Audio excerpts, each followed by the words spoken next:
International. 6. I know that they reserve a seat for me in front, but I could no longer go to the front because then the whole auditorium will see you lit and will witness how lit you are.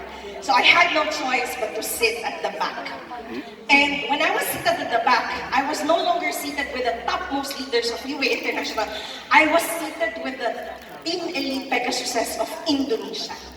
And by the way, the entire auditorium, okay, maybe 1/3 of it was filled with the topmost leaders of RIWAY International, but the 2/3 were filled only by the Team Elite Pegasus. So can you just imagine how many there were of them?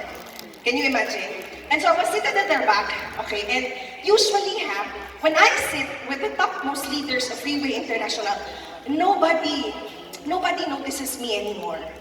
You know, everybody ignores you. You know why? Because we're small. You know, it's like we're there or not, it doesn't really matter. Philippines doesn't get noticed at all. So I'm used to being somehow invisible when I get seated in front with the topmost leaders, you know, like Celeste Chang, David Yu, Fang Yuen, you know, you're easily unnoticed. But when I was seated at the back, I was surrounded by Team Elite Pegasus. And you know what? I was so happy because they were happy to see me. You know, so the one that I was seated beside, she was like, Fet Ann, take photo. Okay, sige. Nung una, masaya ka pa, excited ka, di ba? Kasi masaya sila na nakikita ka. Tama? When people are excited to see you, you must be happy, okay? Pero pag nakita ka ng mga tao, tapos iniwasan ka, then something's wrong, right? So it's still a good sign. And so another one exchanged seats with her, and Fet Ann, take photo. And this person was like recruiting everybody to take photos with me.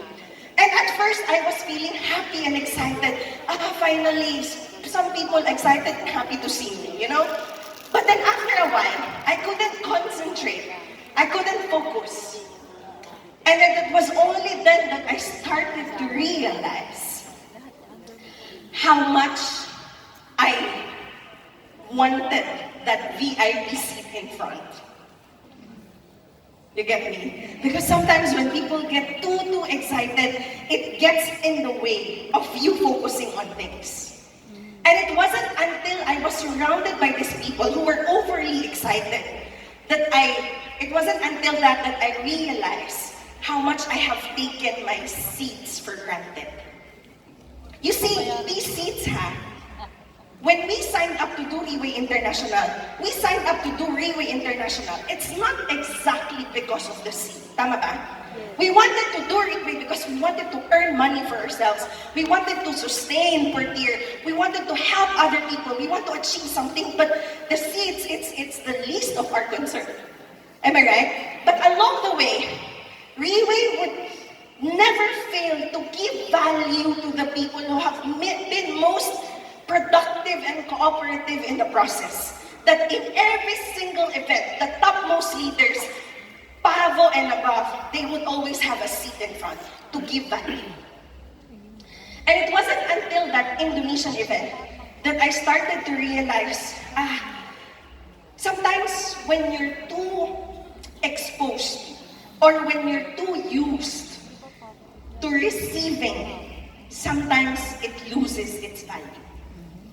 And it's only when you're about to lose it or when you're on the brink of losing things that you only start to realize how important it really is. Just like our health. We don't realize how important health is until we're sick. Just like relationships, we don't realize how important our parents are not until they're lying on the hospital bed. But my point is that I hope that we don't wait until we reach that point where it's no longer then, and then that's the only time that we start cherishing the things that we have right now. We don't wait until we lose things.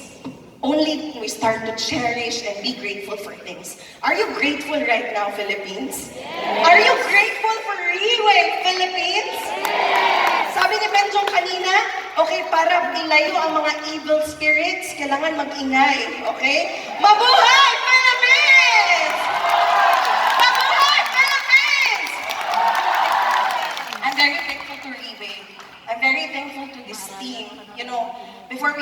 the next speaker. You know, some people, you may not know it, but some people arrived here as early as 2 o'clock in the morning to prepare this venue today. Some people arrived here as early as 4, 5 a.m. to prepare this venue this morning. Do you appreciate that? I appreciate ba natin yan? In fact, another person that I didn't expect much to arrive, more so arrive at 4 in the morning because, you know, we are in charge. We take responsibility of this event. You know what? This very person, our General Manager, James Chong, arrived here earlier than all of us combined. Pwede bang palakpakan natin si James Chong? I'm very grateful. Are you grateful? Yes! So, in everything that we do, in all circumstances that we're at, may it be seasons of victory or seasons of failure or seasons of defeat, I hope that we always remind ourselves to be grateful. Okay? Can we do that? Okay. So, any favor, no matter how small it is, we have to be grateful for it. Now, thank you so much, Benjo. Okay. Our next speaker, okay. Okay lang ba? Next speaker muna tayo. Okay. Busog pa naman, no? Busog? Okay. We did not come here to eat. We came here to become successful. But of course, we will serve. Because what are we going to do with success, if maglipong-lipong na sa pagutom, right? But that's for later, okay? So, our next speaker, you know, all of our sharers today, all of them, when we asked them to share for this LTS, all of them immediately said yes, except for our next speaker. The audacity, tama ba? You know, I'm in a position right now, okay, I'll be honest with you, I'm in a position right now na parang when I ask people favor, I expect them to say yes. Especially if utangan sa ako, tama ba?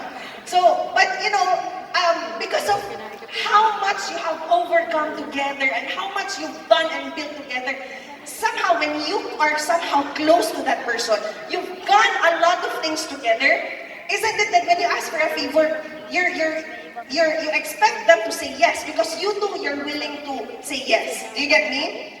So, okay, I'm so happy. All of the speakers, entitlement agad, kakatopic lang ng gratefulness. All of the speakers said immediately, except for our next speaker. Ang sinagot niya sa akin, speaker, asa LTS, Manila, nga nung di man sa Cebu. Bahalag din mo mga ten, kaya kayo nagpupun ng LTS. So, you know, everybody, if you want to do RIWAY business, you can do it Luzon, Visayas, Mindanao, except Cebu Island. That's the challenge. Why? Because our next speaker, I know him as somebody who's willing, always willing to fight and protect his team. That's how much of a team leader he is. Pwede bang palakpakan natin siya. To the point that if you try to attend a weekly event in Cebu, for example, on a Monday yung weekly event dito, Monday event, I'm telling you, seats are not guaranteed. Because these people, led by this person, they will make sure that no cross lines, not even Jubilee Diamond team, will occupy space. Yes, because that's how much they protect their business. Do we need to protect our business? Yes. Definitely. I tell you yung sinabi ni Benjong kanina, yung may mga foreigners na mahilig mag-friend-friend sa Facebook, tas PM kagad, you want to sell? I will help you. This person, dili na muubra sa iya. In fact, no foreigner will last a day in Cebu because of this leader. Yes, because that sense of protection, you know, that strength. Please help me welcome. Talk about duplication. Please help me welcome our team lead Pegasus, Just Cordillo.